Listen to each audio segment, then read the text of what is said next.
Shalom, jemaat yang dikasihi Tuhan. Hari ini kita ada di dalam program Malam Teduh episode kelima. Sebelum kita mendengarkan renungan malam hari ini, mari kita berdoa. Terima kasih Tuhan atas segala berkat-Mu sepanjang hari ini atas hidup kami. Kini tiba saatnya kami duduk diam untuk mendengar sedikit dari apa yang ingin Kau sampaikan. Bentuk hati kami agar rindu akan Engkau. Terima kasih Tuhan. Amin. Renungan malam ini ditulis oleh Evangelis Ibran Simangunsong yang berjudul Ebenezer. Renungan malam ini diambil dari kitab 1 Samuel 7 ayat 12. Kemudian Samuel mengambil sebuah batu dan mendirikannya antara Mispa dan Yesana. Ia menamainya Ebenezer. Katanya, sampai di sini Tuhan menolong kita. Saya percaya kita semua pernah mendengar istilah Ebenezer. Ebenezer ini adalah nama sebuah tempat. Tempat yang bernama Ebenezer punya catatan sejarah pertempuran, di mana Israel kalah 2 kali melawan musuh yang sama, yaitu Filistin. Catatan kekalahannya ialah 1. Anak dari Imam Eli mati, yaitu Hofni dan Pinehas terbunuh. 2. Imam Eli mati. 3. Tabut perjanjian dirampas oleh Filistin. 4. Telah lenyap kemuliaan Israel dalam 1 Samuel 4 ayat 22. Setelah pertempuran yang kedua itu, 20 tahun ke depan, Imam Eli dilanjutkan kepemimpinan rohaninya oleh Nabi Samuel. Dan pada saat Nabi Samuel memimpin, maka mereka akan berhadapan lagi dengan musuh yang sama, yaitu Filistin. Kali ini, Nabi Samuel mengajak orang Israel dengan metode yang berbeda. 2 kali tempur, 2 kali lahannya sama, 2 kali kalah.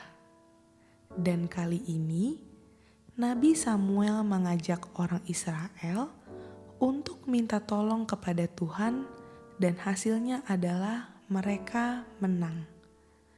Dan setelah menang, dia membangun sebuah monumen yang terbuat dari batu, dan dia memberi nama monumen itu Ebenezer. Saya percaya setiap kita dalam keterbatasan manusia punya catatan kekalahan masing-masing. Betul bukan? Tidak ada yang akan menang selalu, masing-masing pasti punya kartu mati catatan kekalahannya. Ebenezer ini berasal dari kata yang pertama Eben yaitu batu, dan Hezer yang artinya penolong. Jadi, Ebenezer artinya adalah Tuhan batu penolongku. Hari ini, Ebenezer tidak ada di mana-mana. Tapi dia ada di dalam Anda dan saya. Dia, Yesus Kristus Tuhan. Artinya, kalau Ebenezer ada di dalam Anda dan saya, harusnya hidup kita penuh dengan kemenangan. Anda dan saya ditetapkan untuk lebih dari pemenang. Saya tidak mengerti dari bulan Januari sampai dengan Desember, tahun lalu Anda sudah kalah berapa kali dalam kehidupan ini. Tapi diizinkan di tahun ini, kita akan melihat kemenangan demi kemenangan dari Tuhan. Jika kita kembali melihat pada pasal 7 ayat 3, maka kita akan menemukan ada 3 hal bagaimana orang Israel mendapat pertolongan dari Tuhan. Yang pertama yaitu berbalik kepada Tuhan dengan segenap hati. Dalam ayat 3 Samuel menyerukan kepada Israel untuk berbalik kepada Tuhan. Dan tidak seorang pun dapat berbalik kepada Tuhan sebelum dia menyadari bahwa dia sedang berjalan ke arah yang salah.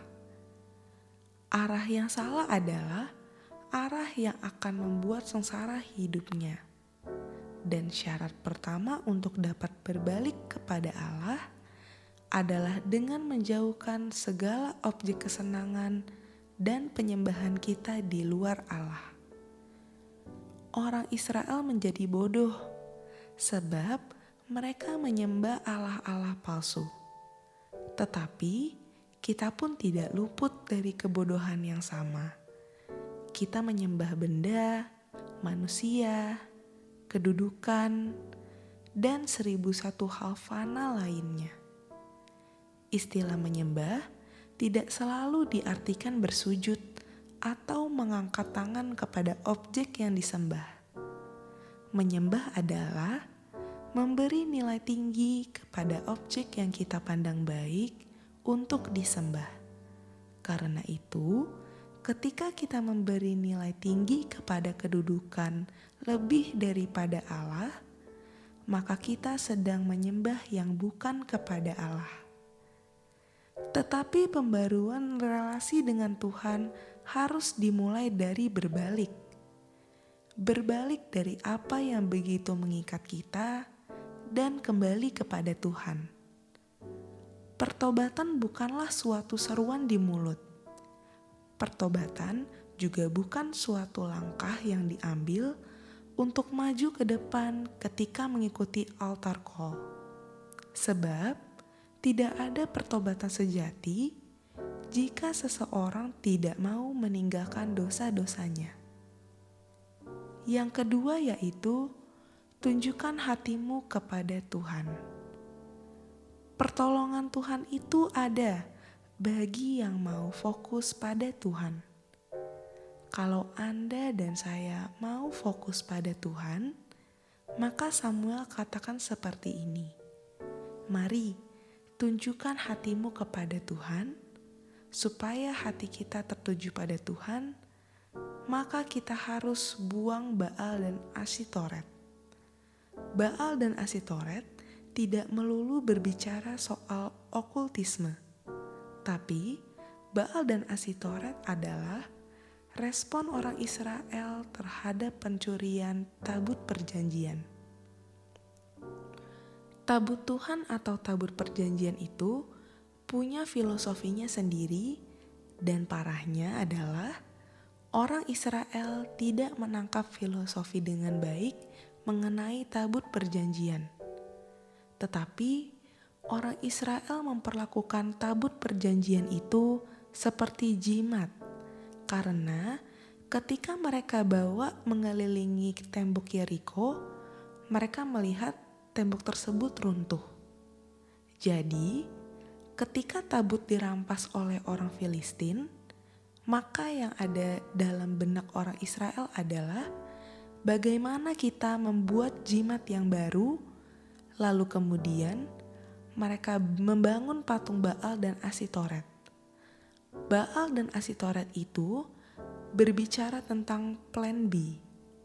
Anda dan saya tidak akan melihat pertolongan Tuhan jika Anda dan saya terlalu banyak memikirkan plan B. Terlalu banyak rancangan cadangan. 20 tahun Israel berdoa, 20 tahun juga Israel tidak melihat pertolongan Tuhan, karena ketika mereka berdoa, isi doa mereka hanyalah mengeluh. Apa Anda tahu arti mengeluh? Apakah Anda pernah mengeluh? Atau saat ini Anda sedang mengeluh? Mengeluh itu adalah Anda terlalu banyak bertanya mengapa. Mengapa terjadi atas saya? Mengapa baru saya yang mengalaminya? Mengapa saya dan mengapa tidak orang lain? Mari kita stop dengan plan B. Kita seringkali merancang kecelakaan kita sendiri. Jika ingin matanya tertuju pada Tuhan, maka yang Anda dan saya harus lakukan adalah mari bertanya pada Tuhan bagaimana harus menyelesaikan ini. Bukan bertanya pada Tuhan, mengapa ini terjadi? Dan Tuhan selalu punya cara-cara kreatif untuk menyelesaikan perkara Anda dan saya. Yang terakhir adalah beribadah hanya kepada Tuhan. Pertolongan Tuhan ada bagi orang yang membangun mezbah untuk Tuhan.